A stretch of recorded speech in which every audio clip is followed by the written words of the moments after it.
ஆனால் நாங்கள் சரி மொட்டையாக போட அப்படின்னு சொல்லிட்டு என்ன பொழப்பு இது? நம்ம வாழ்க்கை எதை நோக்கி பயணமா போய்கிட்டு இருக்குன்னே தெரியலையே. Hi hello welcome back guys. நான் தான் உங்கள் 2 ரூபா. ஸோ வந்து ரொம்ப நாள் வந்து மறைஞ்சு போயிருப்பேன். ஏன்னா வந்து நான் வந்து ஸ்டண்ட் ப்ராக்டிஸ் பண்ணிக்கிட்டு இருந்தேன். அதில் கொஞ்சம் பிஸியாக இருந்தேன். என் பைக்கில் வந்து நான் வந்து வீலிங்லாம் கற்றுக்கல. வீலிங் எனக்கு வரல, கற்றுக்கலங்கிறத எனக்கு வரல, ட்ரை பண்ணே வரல. ஸோ அதனால் வந்து சரி ஓகே, எனக்கு ரீல்ஸில் ஒரு வீடியோ ஒன்று பார்த்தேன்.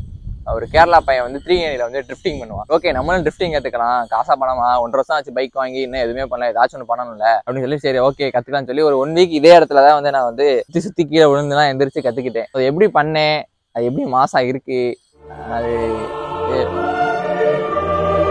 பண்ணிடலாம், என்னெல்லாம் பண்ணணும், நான் எப்படிலாம் பண்ணியிருக்கேன்னு சொல்லி நான் உங்களுக்கு இந்த வீடியோவில் காட்டுறேன். ஃபஸ்ட்டு தேவையான பொருட்கள் வந்து ஒரு ஹெல்மெட்டு, ரைடிங் ஜாக்கெட் இல்லை, ஸோ ஒரு பட்ஜெட் ரைடிங் கிளாத் வந்து நான் அடிக்கடி யூஸ் பண்ணுறது வந்து ஹுட்டி. ரைடிங் ஜாக்கெட் வாங்கணும் யோசிச்சுட்டு தான் இருக்கேன். ஹெல்மெட்டு, ஒரு பைக்கு இருந்தால் போதும். உடம்புல கொஞ்சோண்டு சத்து இருந்தால் ட்ரிஃப்டிங் பண்ணலாம். இப்படியே பேசிக்கிட்டே இருந்தா என்னடா அர்த்தம்? அடிச்சு காட்டு. சரி ஓகே, இப்போ நான் வந்து பண்ணி காட்டுறேன் ட்ரிஃப்டிங் நான் எப்படி பண்ணியிருக்கேன்னு சொல்லி உங்களுக்கு நான் பண்ணி காட்டுறேன். சின்ன குழந்தைங்க யாரும் ட்ரை பண்ணாதீங்க. ஃபஸ்ட்டு ஸ்கூட்டியில் பண்ணுங்கள், அப்புறம் பைக்கில் பண்ணுங்கள். ரெடியா? போலாமாப்பா? நிறைய பேர் கேட்குறீங்க ப்ரோ நீங்கள் வந்து கண்ணாடி போடுறீங்களே ப்ரோ அப்படின்னு. சின்ன பிள்ளைல ரொம்ப அழகா இருந்தேன். எங்கள் அம்மா எல்லாரும் என்னை கண்ணு வைக்கிறான்னு சொல்லி இந்த கண்ணாடி போட்டு விட்டாங்க. இந்த கண்ணாடி போட ஆரம்பிச்சு ஒரு 15 வருஷம் ஆச்சு. இன்னும் அந்த கண்ணாடி போட்டுட்டு இருக்கேன்.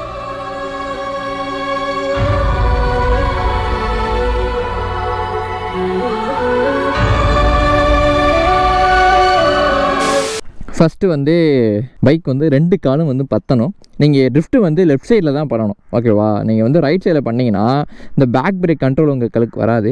முதல்ல ரெக்யூர்டு எக்யூப்மெண்ட்டில் இன்னொரு சொல்ல மாட்டேன், ஷூ முக்கியம். செப்பல்லாம் போட்டு உங்களுக்கு ஸ்லிப் ஆயிரும்.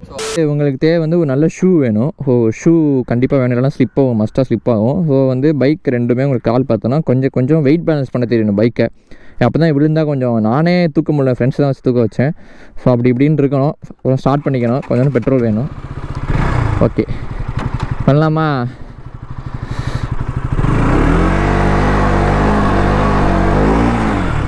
இருங்க வரேன். ஃபஸ்ட்டு இது அட்டெம்ப்ட் ஃபெயிலியர் ஆயிடுச்சு.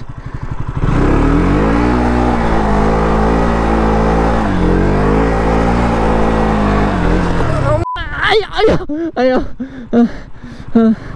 இருங்க, டச் விட்டு போச்சு, கொஞ்சம் வெயிட் பண்ணுங்க.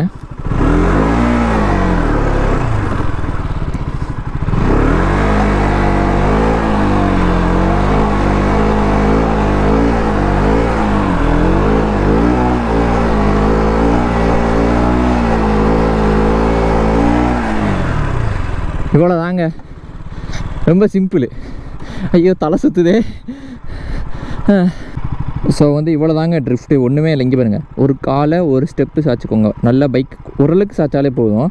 சாய்ச்சிட்டு கெச்சை நல்லா ஃபுல்லாக பிடிச்சிக்கோங்க.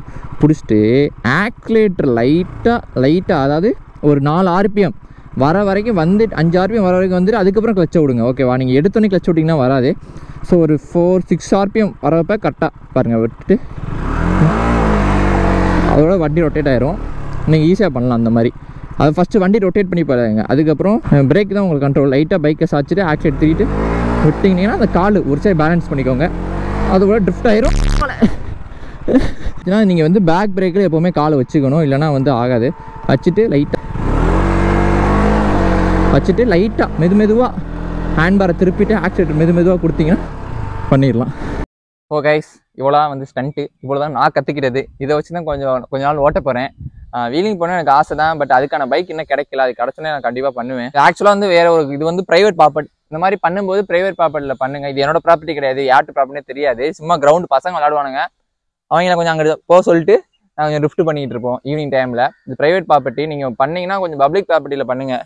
நான் ஆக்சுவலாக கிரவுண்டில் தான் ஃபஸ்ட்டு போய் பண்ணோம் ட்ரிஃப்ட் பண்ணோம். வீடியோ உங்களுக்கு ஆட் பண்ணுறேன். அது பெரிய கிரவுண்டு, செம பெரிய கிரவுண்டு பண்ணோம். அங்கே லூசி இருந்தேன். அவன் என்ன சொல்லிட்டான்னா, தம்பி இங்கே பண்ணக்கூடாதுப்பா. அது எனக்கு என்ன பிடிக்கலன்னா, அதில் நாங்கள் பைக் ஓட்டக்கூடாதான், அதே இடத்துல 10 கார் ஓடிக்கிட்டு இருக்கு. அப்போ இது வந்து குசும்புத்தனம் தானே? அதே இடத்துல நான் சொன்னேன், இல்லை இது கவர்மெண்ட் அப்படி தானே ஓட்டலாமே. இல்லை தம்பி நீங்கள் கிரவுண்டில் ஓட்டுறீங்க அது இதுன்னு. யாராவன் மூக்கால அழுதேன். அப்படி இங்கெல்லாம் தண்ணீர், காதுக்குள்ளேருந்துலாம் தண்ணீர் வந்துச்சு. அதனால் நாங்கள் சரி மொட்டையாக போட அப்படின்னு சொல்லிட்டு அங்கேருந்து கிளம்பி இந்த இடத்துக்கு வந்துட்டோம். இதே எப்போ பண்ணுறது. ஸோ அங்கே பண்ணால் நல்லா இருக்குன்னு சொல்லி அங்கே போய் வீடியோ எடுத்தோம். பட் வந்து ஃபெயிலியர் ஆயிடுச்சு. எல்லாம் யாருக்காக? உங்களுக்காக. நம்மளை பார்த்து 2 பேர் கிஃப்ட் பண்ணா ஓகே ஹாப்பி அப்படின்னு. நீங்க பாட்டு பஞ்சாயத்துலாம் பண்றாதீங்க, நான் வந்து கிஃப்ட் பண்றேன்னு. ஓகே வரவா, அடுத்த வீடியோல பார்ப்போம். கொஞ்சம் வன்மத்தை கக்குறேன், நான் டென்ஷன் ஆகிட்டேன். அந்த கிளம்பி அந்த கிரவுண்ட் என்ன டென்ஷன் ஆகிட்டேன், மழை வேலை வருது. அந்த டென்ஷன்ல தான் என்னால் ஒழுங்காவே வீடியோ எடுக்க முடியல. சரி ஓகே, நெக்ஸ்ட் வீடியோல பார்க்கலாம்.